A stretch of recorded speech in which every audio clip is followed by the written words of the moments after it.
Hello again, it's Dr. D coming to you with your instruction at home. Hopefully you remember me from my last lesson, which was on science and air, where we solved the mystery of the can crusher. Well, this time I'm coming to you with a different topic. We're going to be doing mathematics today. Not only just mathematics, but we're also going to be doing fractions. Now, before you say, oh gosh, not fractions, Dr. D, I do not like fractions. Before you go and say that, I want you to know that I guarantee you, by the time you are done with Dr. D, you will be the fraction king or queen. Promise you. Because what's going to happen is I'm going to show you 3 to 4 ways to solve the problem so that you can find one that works best for you. Because even though I graduated college with my degree in math and science, when I was in elementary school and high school and middle school, I liked math, but I always struggled at it. I had a hard time with it. But I never gave up. I persevered. And that's what I want you to understand, is that just because it doesn't come easy to you does not mean that you're not good at it. It does not mean that you can't become good at it. It just means you're going to have to work a little bit more than maybe a friend of yours or another person in your classroom who gets it fast. And that's fine if they get it fast. I'm sure there's some things you get faster than they get too. But don't believe for 1 second that if you don't get math right away, that means that you're not good at math. No, it doesn't. Because if that was the case, I would have given up a long time ago. I ended up becoming a forensic scientist. If you don't know what that is, that's like the CSI, and they do the science of crimes. And I did that for a very long time before I decided that I wanted to become an educator. So I want you to be ready to become Grandmaster Fraction Solver, because that's what you're going to become by the time we're done. Every problem that I do with you, I'm going to show it to you in multiple ways so that you can find the one way that works best with your brain. I had one outstanding teacher. Her name was Miss Newman. And she really, I would honestly say, is the person who made me understand that I can do math. And that even though I had to struggle a little bit more, I was still able to do the math. And I became a forensic scientist. I also was an environmental chemist, and now I'm an educator. So I want to be able to share with you multiple ways that you can see the fractions in the hopes that you can find the one way that clicks with you, that you can be like, oh, I got it. I got it. I can do them. I can't believe it. And that's what I want this to become for you. And of course, Dr. D has a mystery at the end that you're going to have to use your fraction knowledge in order to solve. Now, if you notice, I never know which way to stand, okay? I'm doing a puzzle. As I told you in the last class that we had on science, I love doing puzzles. So I want to show you a puzzle I did. So, this is a puzzle my husband and I finished not too long ago. It's a 1,000-piece puzzle. Now, you might say, Dr. D, you kind of trick us, because if it's a puzzle, there's no way you can hold it up. You know that's a picture. No, it's a puzzle. You can see the pieces. But what we did was we glued it. You can buy the glue from the craft store. It's called puzzle glue. And you coat the puzzle with it so it can stay together like this. Okay, and then I'm going to frame it and put it up. But I'm working on another 1,000-piece puzzle. And this puzzle is the beginning of jazz. It's the puzzle that I'm working on next. And I'm real excited, but this one's a little challenging. It's a little challenging, but it's good. You see, I'm going to struggle, but I'm not going to give up. I'm not going to say, oh, gee, I can't solve the puzzle in 5 minutes, so I can't do puzzles. I'm not good at them. No, I'm just going to keep persevering and practicing and trial and error. Try this puzzle piece. It doesn't fit. Try another puzzle piece. But then I'm going to start thinking. I'm going to start saying, well, if I'm over here, I'm going to start looking at the colors. And then by knowing where the colors are in the puzzle, I'll know that if this guy has a red shirt over here, that I know that I'm not going to be trying to put it somewhere over here, right? I'm going to start reasoning, and I'm going to start thinking. of what pieces go where based on the information that I'm given. I'm going to start thinking. That's what we're going to do today with fractions. Not just memorizing steps or formulas, but I want you to reason. I want you to think about it. I'm going to model it for you. I'm going to show you how to draw pictures of how to solve an addition fraction or a subtraction fraction through drawing. Okay, whether it's a bar model, whether it's a rectangle, a square where we're going to put all these lines in all these places, but you're going to learn to think through the problem, to start persevering and understanding that it's okay to struggle. Trust me, I'm struggling now with this puzzle, but I'm not giving up. This one here, this was a hard beginning. But I didn't give up, and look at the outcome, right? I did it. Did the puzzle because I didn't quit. So get your pencil, get your paper, get an eraser because you're going to need one, okay? And get ready to start becoming the Grand Master Fraction Solver. Are you ready? Because I am. See you soon. Okay, so Dr. D moved to what she likes to call her Zen room, where I can focus and I think the best. And perhaps there's a place where you live that you like to go to do your homework as well. Now, so you should have 3 things with you: paper, pencil, and an eraser so that you can work. I also have those 3 things, but mine 3 things are going to look different than yours because I have to write on the screen. So this is my paper that I write on, so you can see it on the screen. This is my pencil, and inside the program I actually have a thing that I can tap so that I can erase, because I make mistakes just like you make mistakes, and mistakes are awesome. Mistakes are part of learning. Okay? If you didn't make mistakes, that means you would know everything. And you don't. And neither do I. So do not be frustrated if you're making mistakes. Do not be frustrated if you have to see something a few times before you grasp it. That is absolutely perfect. There is nothing wrong with that. Okay? Now, if you also know anything about Dr. D, you know that I'm a big proponent for brain breaks and for brain power and brain exercise. So throughout this lesson with me, you're going to get a few brain breaks.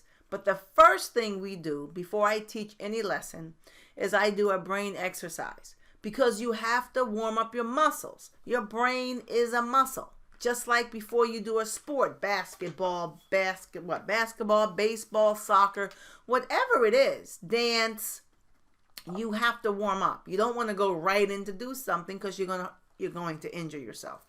So your first brain exercise to get your brain warmed up and ready to think is going to be in the form of a mystery photo. Dr. Dahan loves to do mystery photos. So you're going to have 30 seconds to see if you can figure out what the mystery photo is. And then after 30 seconds, I'm going to tell you what it is, but then we're going to get started. So here is your first brain exercise, mystery photo number 1. See you in 30 seconds.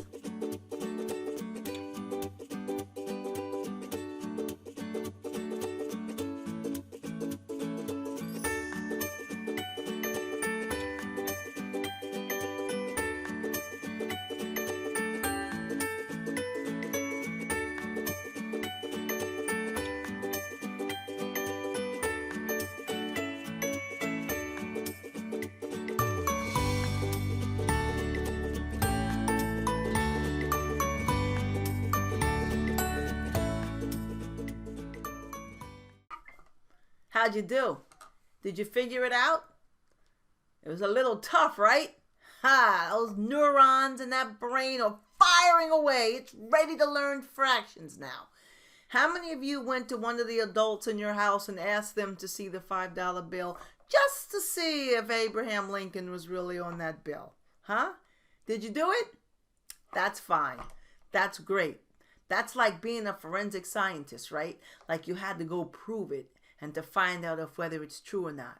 That same kind of energy is the same energy I want you to bring as we solve these fraction problems so that you can become the grand master fraction solver. That's who you're going to be. Let's start. Problem number 1. Okay, now we're going to do some problems together. The first problem that I do with you, I'm going to show you 3 methods. But I don't want you to write anything. I don't want you to write anything down. I want you to just listen and watch how I show you the 3 ways to add fractions. And I'm going to use small numbers. The reason I'm going to use small numbers is because I need to know that you understand the skill. So I want you to learn the skill with smaller numbers. Then we will progress to larger numbers. So the first problem that I do, I don't want you to write anything down.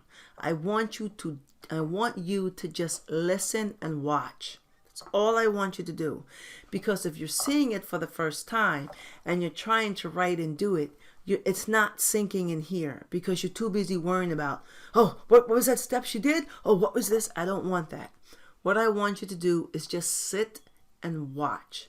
The second problem we're going to do together, and that's when you're going to need your paper and pencil, and then we're going to do the 3 styles together. On the third problem, you can either try the 3 styles, or you can pick the one that resonates with you, that you like the most. Because I can't move on until I know that you can find the common denominator and that you can add the fraction. Because otherwise you're not going to be able to do the word problem if you can't complete the fraction. So I need to just do that little review, adding fractions, how to get the answer. Then we're going to put it in word problem format. And I'm going to show you how you can solve it through word problem and modeling. Okay? Then we're going to work our way to the mystery. So, you're not going to see my face anymore because it's only going to be the screen, but you will hear my voice. And I'm going to show you the 3 methods of adding fractions with very small denominators. Okay, so here we go. Remember, no writing. I just want you listening. Okay, trying to make sense of the problem. Then we're going to do a second problem together. And then the third problem, I'm going to have you do alone. I'm going to pause the video. And then I'm going to come back, solve that problem, and then we're going to get into a word problem. Okay? See you on the other side.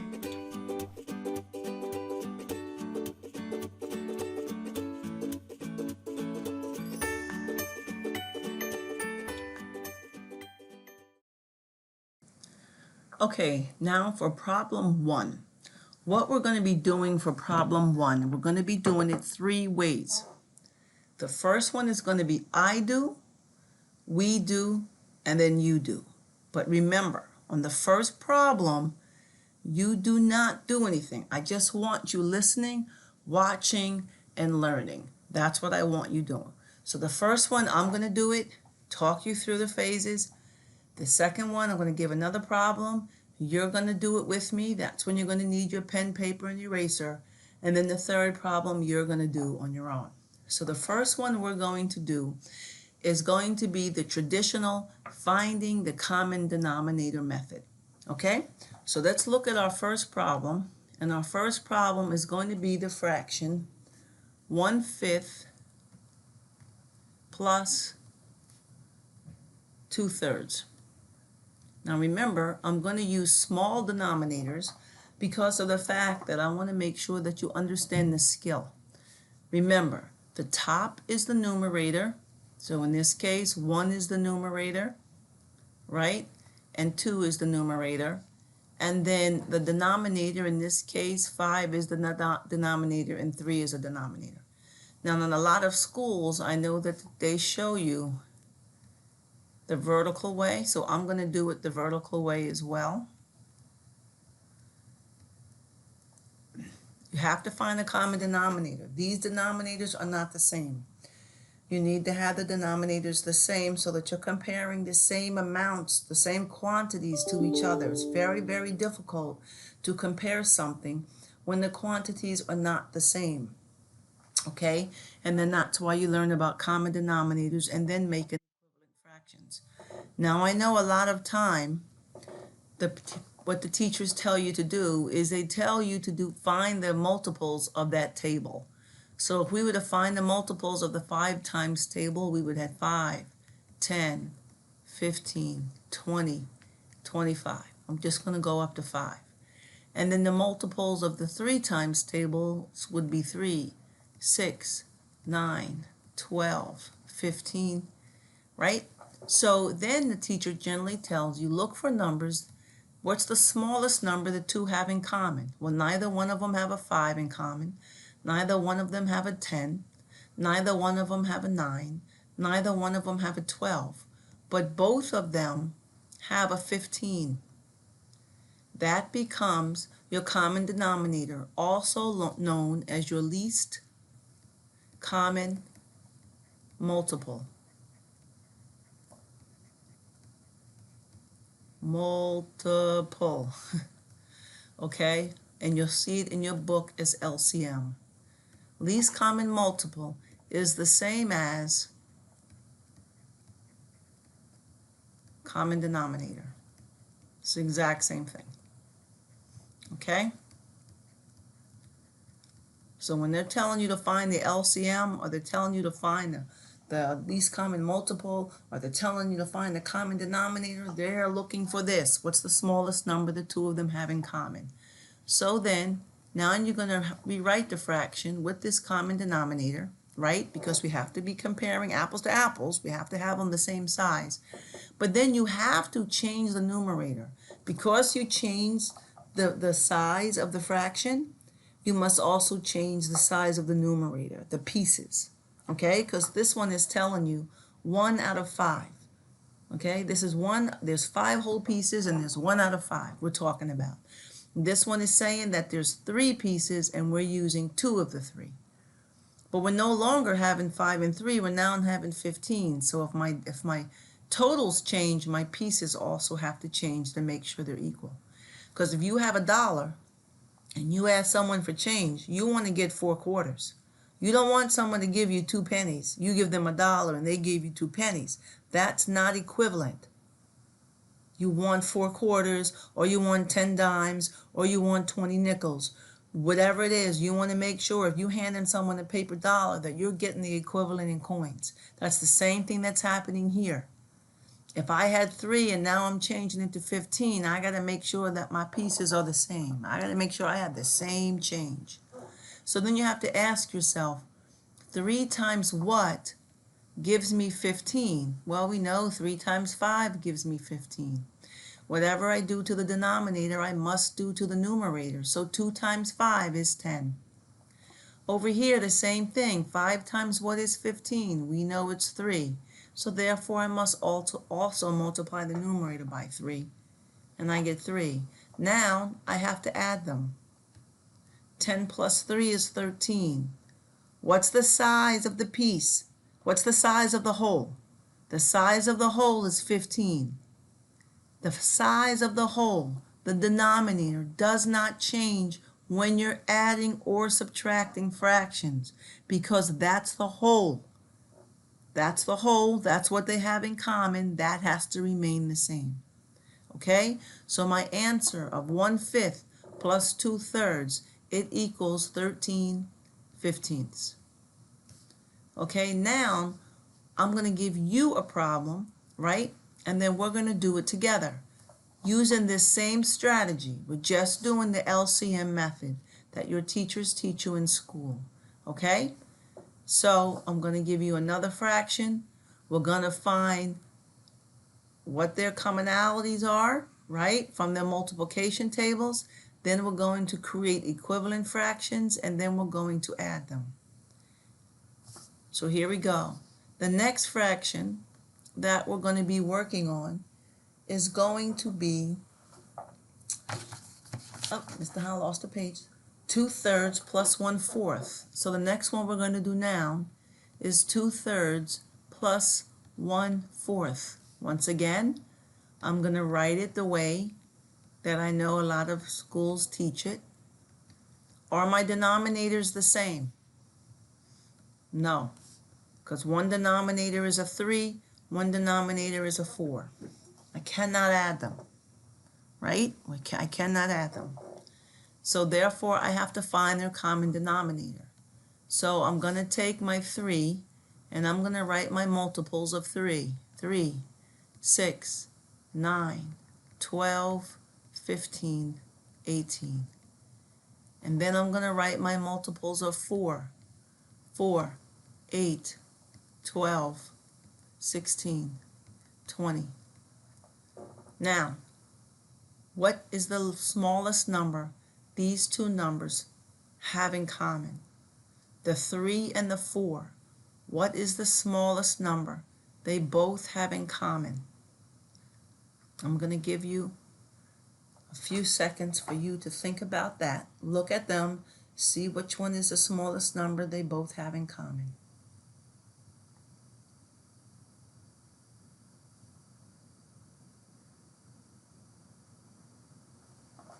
Okay, let's check. Both of them do not have a 3. Both of them do not have a 6. Both of them do not have an 8. Both of them do not have a 9. Uh-oh, look at there. But both of them have a 12. So 12 is the least common multiple, which also means the common denominator.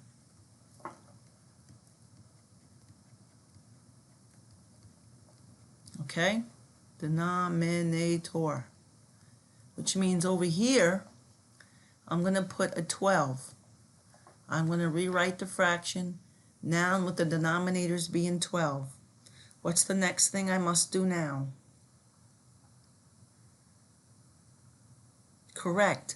I have to find the equivalent, right? I have to make them equivalent, which means I have to find what the new numerator will be. So I have to ask myself, 4 times what is 12? 3. Therefore, I must multiply the numerator by 3, and I'm going to get 3. 3 times what is 12? 4. Therefore, I must multiply the numerator by 4 as well, and I'm going to get 8. Now I must add them. And my answer is going to be 8 plus 3 is 11. What's the new size? The new size is 12. So therefore, 2/3 plus 1/4 equals 11/12. That is the answer. Let's recap. Put the fractions in the vertical form. Find the common denominator. Right? Find the smallest number they have in common. Now we have to rewrite the fraction with that new denominator. And we must find the equivalent numerator.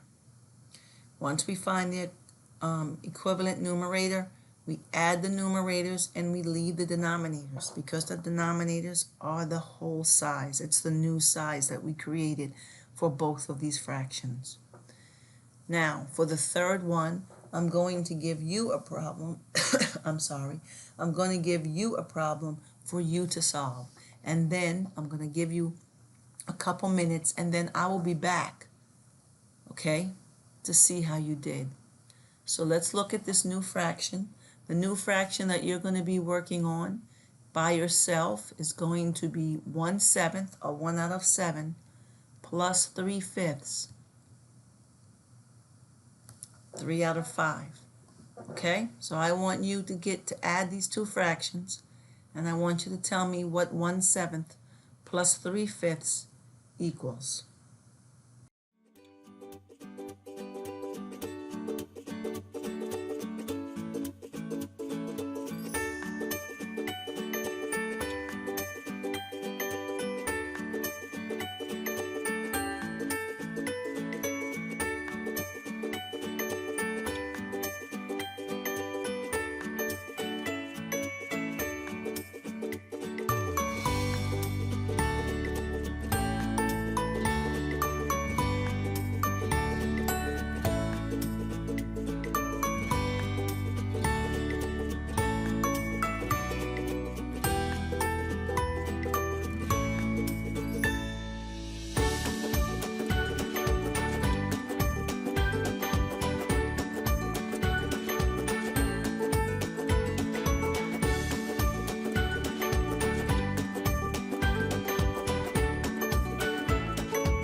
Okay, I hope you had a good run at it. Let's see how you did. Dr. Dehan is going to do it now piecewise. So once again, the first thing I'm going to do is I'm going to write it vertically.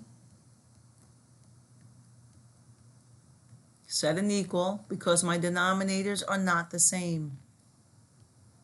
I need to find out what the common denominator is. So what you should have done is you should have written the multiples of each number. 7. 7 times 2 is 14. 7 times 3 is 21. 7 times 4 is 28. 7 times 5 is 35. 7 times 6 is 42. If you do not know your times tables like this, my advice to you, practice them. Every day, just take 5 minutes. 5 minutes in the morning, 5 minutes in the afternoon. Practice your times tables. You must know them. Now we're going to do the same thing for 5. 5 times 1 is 5. 5 times 2 is 10. 5 times 3 is 15. 5 times 4 is 20. 5 times 5 is 25. 5 times 6 is 30. 5 times 7 is 35. Now we have to find out which numbers do they have in common. Both of them do not have a 7. I don't see a 14 in both tables. I don't see a 21 in both tables. I don't see a 28 in both tables. I don't see a 20 in both tables. 35. Oh, look, I do. I see a 35 there and a 35 here. I don't see a 25. I don't see a 30. I don't see a 42. Therefore, 35 is my least common multiple, also known as my common denominator. So now I'm going to take this 35. I'm going to put it over here. And now I have to find the equivalent for the numerator. 5 times 7 is 35. 3 times 7 is 21. 7 times 5 is 35. 1 times 5 is 5. Therefore, my answer is going to be 5 plus 21 is 26. The new size of my fraction is 35. So therefore, 1/7 plus 3/5 is going to be 26/35. Awesome, awesome, awesome job. If you still find that you had difficulty with this, I want you to practice. I do not want you to get upset. I do not want you to get frustrated. Maybe you were able to get, your multiples listed, but then you didn't remember what to do next. Maybe you were able to know it was your common denominator, but maybe your tables, you don't know your tables strong enough, so you weren't really sure what to do and how to get the numerator.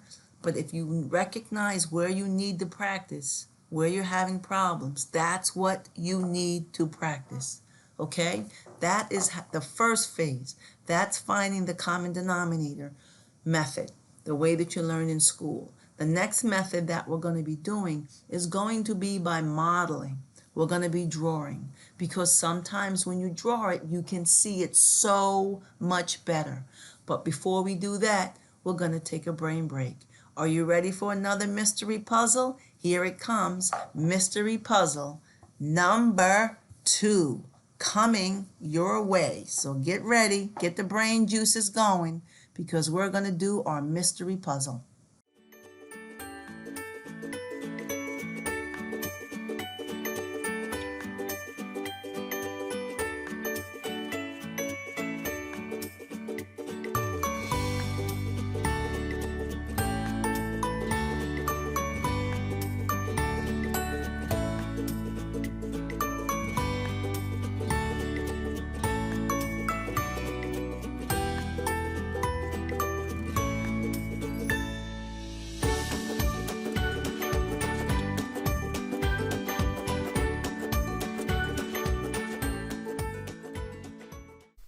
So what did you think of that mystery photo? Did you get it?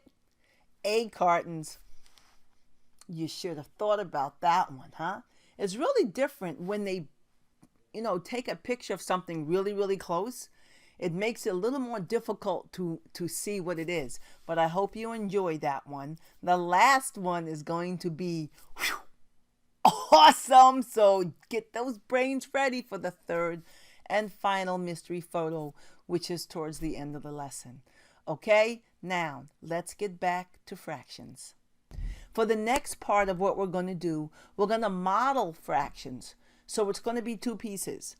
I'm going to show you how you can model the fractions to add them. Okay, so for those of you who had a difficult time with the common denominator, this is another way that you can be able to add fractions and get the common denominator. The only thing is, when the fraction denominators are really large, this is not the most practical method. Okay, but for the smaller numbers, this method really works really well.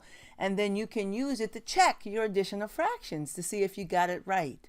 Then we're going to take this concept of drawing the fractions and modeling it to solve a word problem. And I'm telling you, you're going to be like, oh my goodness, this made it so much easier. I can reason through the problems. I can draw my rectangles. I can shade in the fraction that it's representing. I know which one is the whole. I know which one is the piece, and I can actually solve the problem. And this is also really good for multiple step problems, but that's not the scope of this lesson today. Right now, we want to do single one-step problems using modeling because it's very important for you to understand how to model. So what we're going to do now, once again, I do, we do, you do. I'm going to show you how to model adding fraction using the same fractions we used before, but now we're going to draw them. And then I'm going to present you with a word problem and show you how to solve that word problem using drawing. And it's going to be beautiful. It's going to be absolutely amazing. Then I'm going to give you one problem for you to, one word problem, for you to do yourself. I'll revisit it, show you how it's done. Then finally, I'm going to give you the mystery to solve using fractions. I'm so looking forward to these next few minutes with you as we work our way through modeling fractions, using that same method to do a word problem, and then solving the mystery. Are you ready? I am. I'm pumped. I'm so excited. I can't wait to share this with you. And I wish I could see every single one of your faces when you finish the problem and you're like, I did it. This makes so much sense to me. I did it. And you need to be proud. And even if you struggle, you're going to say, but I feel confident. I'm going to keep trying because I want to get this. I understand how to see it. I just have to improve my drawing. Either way, you will be Grand Master Fraction Solver. Are you ready? I am. Let's get to it. Okay, we're going to solve two problems using modeling, also called visual modeling. So the first thing that you do is you create a box. So you're going to create a box. You generally want to make it pretty large so you have room to color in it. And inside this box or this square, you're going to make sections. And these sections refer to the denominators. So we have a denominator of 5 and we have a denominator of 3. The very first fraction, you're going to draw the boxes vertically. So there's 5 here. 5 is in the denominator. So I'm going to make 5 sections like this. Then the numerator tells me how many of these 5 sections should I color in. So it's telling me only one of these 5 because here's my 5 sections. Only one of the 5 am I going to shade in. Done for the first fraction. For the second fraction, you're always going to draw that second fraction horizontally. Okay? So I'm going to draw how many sections? 3 horizontally. 1, 2 lines gives me 3 sections. Section 1, section 2, section 3. So this 3 represents the denominator of 3. Now, you have to color in.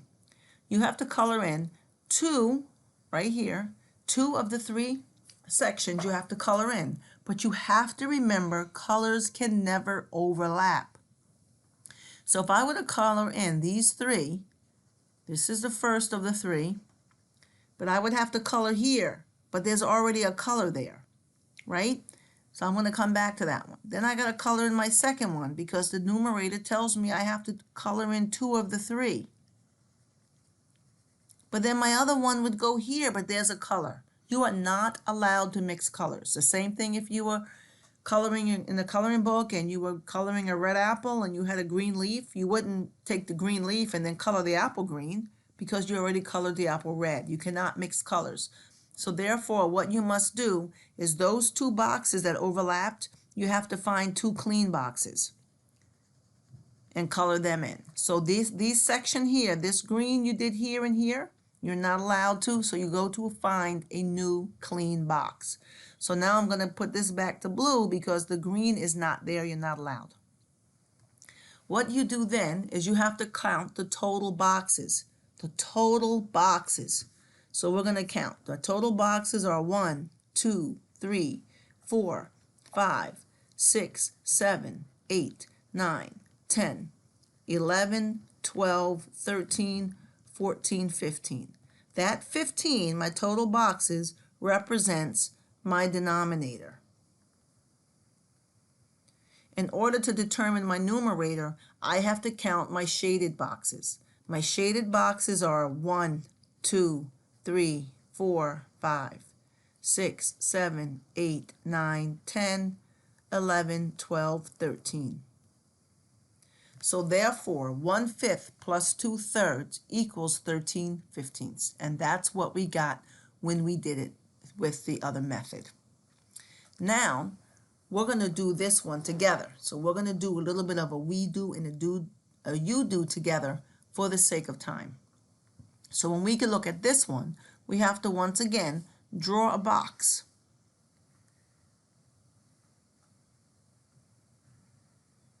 The first fraction, my first fraction here, tells me how many columns I have to draw vertically. So it's telling me 3. So 1, 2, 3. So I have 3 sections vertically, and it's telling me to color in 2 of them. That's 1 of the columns. That's 2 of the columns. Right? Now this represents 2/3.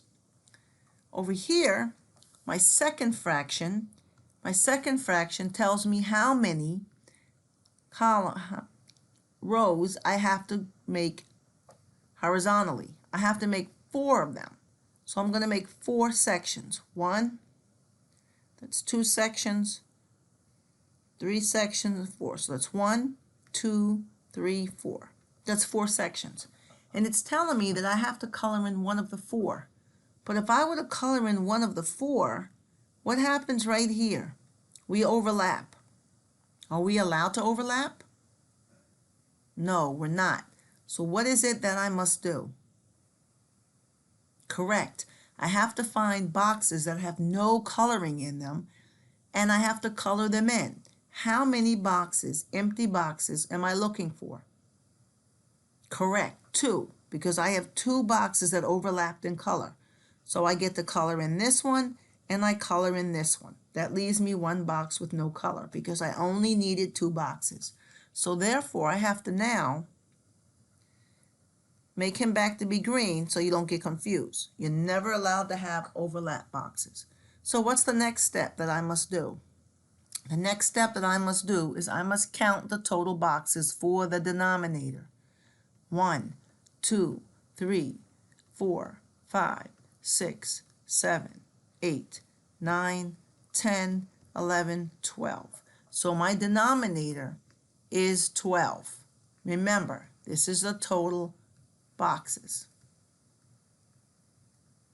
What do I do next? Right, I have to look and count my shaded boxes. Any box that has color in it. So let's now check off the ones that have red in it. 1, I have color in it, I'm sorry. 1, 2, 3, 4, 5, 6, 7, 8, 9, 10, 11. Only 11 of the 12 boxes have color. So therefore, 2/3 plus 1/4 equals 11/12. That's how you use visual modeling to add fractions. Now, let's get ready for the word problem using this same concept of rectangular boxes to solve word problems. Okay, now we are going to apply our knowledge of creating boxes to bars in order to solve word problems. Okay, so we look at the problem. The first thing we do is we read it first. It says Sam had $54. he donated 2/3 of the money. How much money did Sam donate? Well, the first thing we do is we know the whole. We know that he had a total of $54. That's what we know, $54. But then we have to look at the fraction, because the fraction is going to tell us how many boxes do we need in our bar. So the first thing we do, we create our bar. And just like previously, we look at the denominator and we see we need 3 sections. 1, 2, 3. Okay? Now, he donated 2/3 of the money, which means what portion of the boxes do I have to shade? 2. Remember, the numerator tells you how many to shade. So therefore, I'm going to shade in 2/3 of the boxes.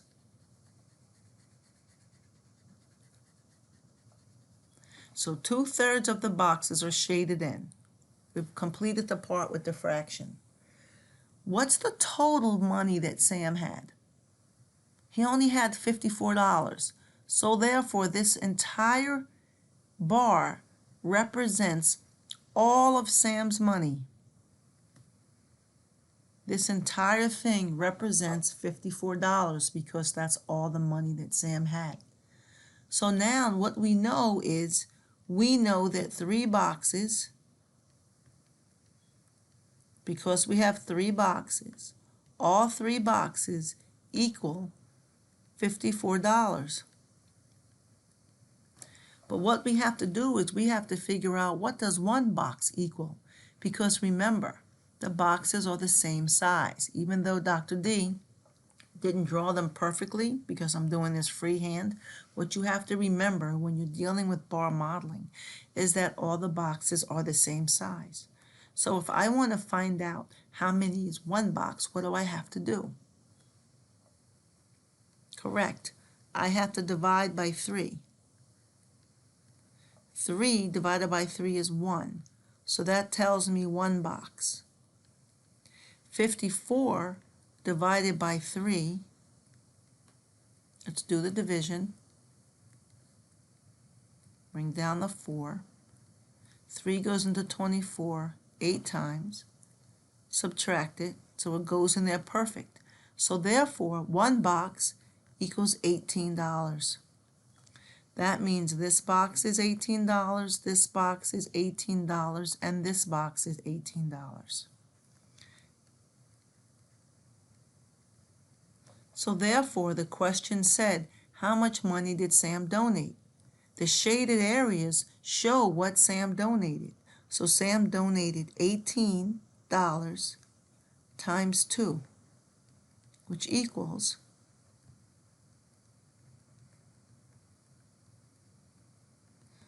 So Sam donated $36. And that's your answer. So you can say Sam donated $36. Okay, let's try another problem. Okay, we're going to try a second problem with bar modeling. First, we read the entire problem. Then we use the fraction so that we know how many sections to put in the bar. 3/5, or 3 out of 5, of the pupils in the school are boys. There are 750 boys. How many pupils are there in the school? So the first thing we do is we're going to draw a rectangular box. Dr. D does not make the best boxes freehand. And then in this box, I'm going to change the color, we know that we have 5. The denominator is 5, so we have to make 5 sections as equal as we can, because the whole part of bar modeling is that each of the sections are equal amounts. That's why we draw them to be the same size, but of course I'm doing it freehand. Then we say that 3/5, or 3 of the 5 in the pupils are boys. So that means if we draw in 3, we know that this represents boys. 3 of the 5 boxes are boys. So what would you say about those remaining 2 boxes? They must be girls. We already know that, right? And then, so therefore, this represents all of the pupils or the students.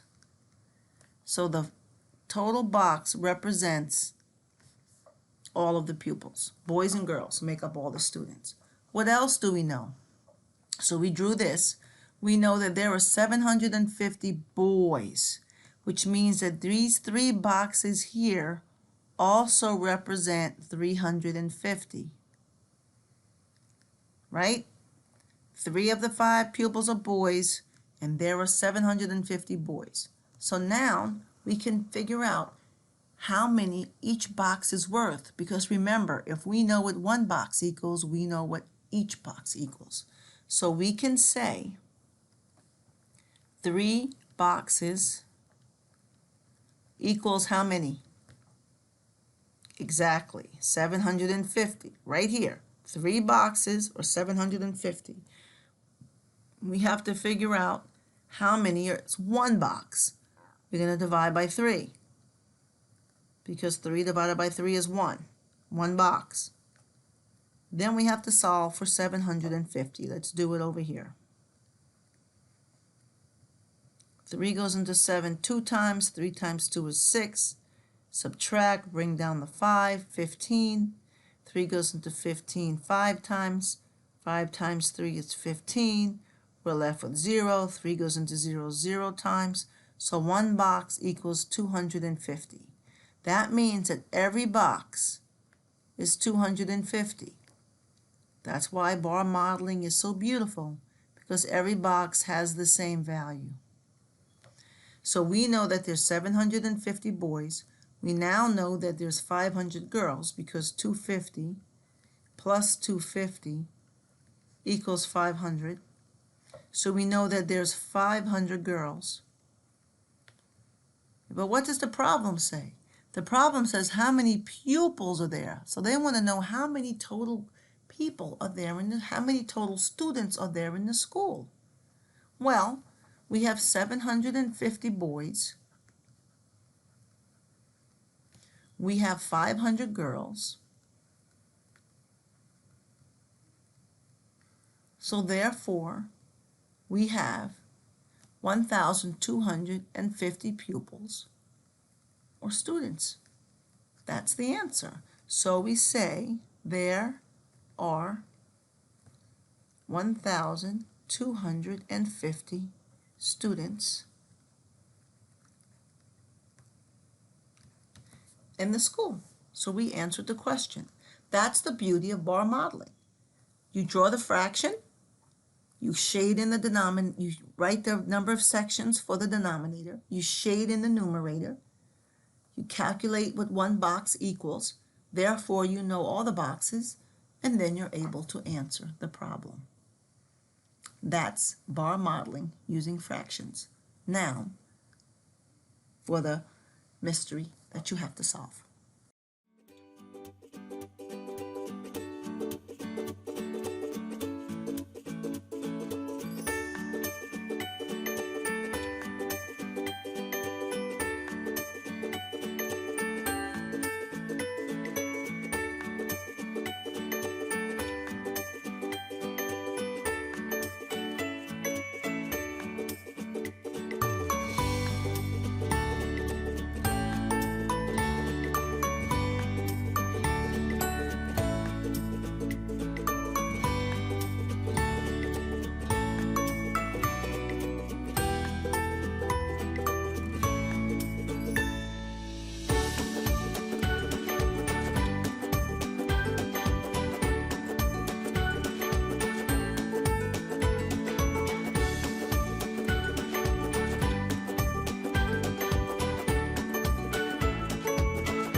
How did you do?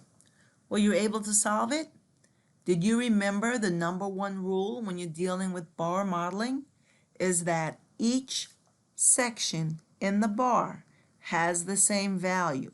So if these were 4 and 4 and 4 and 4, then that means that this one is 4, this one is 4, this one is 4, and this one is 4. So therefore, if all of those were equal to 4, we know the total. 4, 8, or you can just say 4 times 8, because there's 8 sections. 1, 2, 3, 4, 5, 6, 7, 8. So 4 times 8 is 32. So we know that this entire value here is 32, right? So this one is saying 4 is 1/2 of 32. So if this is my halfway mark, because if there's 8, then that means this is my halfway mark, right? So are all of these boxes over here equal to 4? No, 4 is not half of 32. So that's a lie. But let's check the other ones. A half of 32 is 16. If this is a half, what's 4 plus 4 plus 4 plus 4? It's 16. Half of 32 is 16. So that's 16, and that's 16. So that's true. Half of 32 is 16. That's true. If you weren't sure, you could have taken 32 and divided it by 2. 2 goes into 3 one time. That's 2. That's 1. That's 12. 2 into 12 is 6. Then 1/8 of 32 is 4. Each one of these are eighths, right? If this is 8 pieces, this here is 1/8. This is 1/8. Each one of these is equivalent to an eighth. So therefore, 1/8 is definitely equal to 4. Because why? 1 of the 8 is 4. So therefore, this one is also true. Job well done. Wow, that was a lot of learning today. And I am so happy that you spent the time with me to learn about fractions and modeling fractions.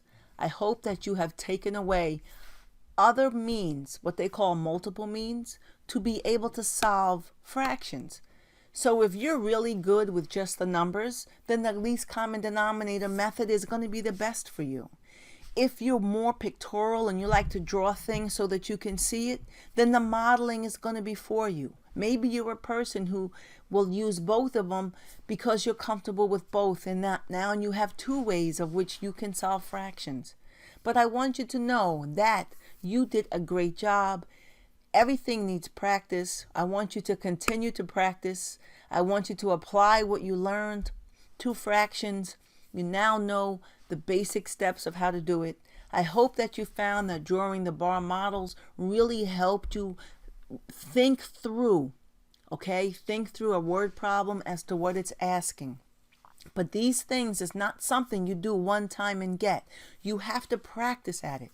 I used to be absolutely horrible at word problems. I used to hate them. The moment they were in the homework, I'm like, I don't want to do it. I just don't want to do the problem. But I just kept persevering because I wanted to figure them out, even though I thought they were the worst things on the planet to try to do a word problem. Until somebody a very long time ago showed me how to draw it. And once I got used to drawing it, I could think. So if I knew we were talking about 1/4, I knew to draw a rectangular box with 4 sections, and I would draw in the 4. If I know the total, which I do, then I knew that the bar was the total. It was the whole piece. And then I broke it down into those smaller steps like I showed you to be able to figure out what each section in the fraction meant. Because remember, in bar modeling, every box, when we break it up into sections, is equal. It's an equal value. That's why bar modeling is so important, and it's so beneficial to you, because once you know one of the boxes, you know each of the boxes because they're equal values. So thank you so much for spending the last 55 minutes with me to learn about fractions. I look forward to hopefully having another lesson with you. In the meanwhile, Dr. D, happy mathing.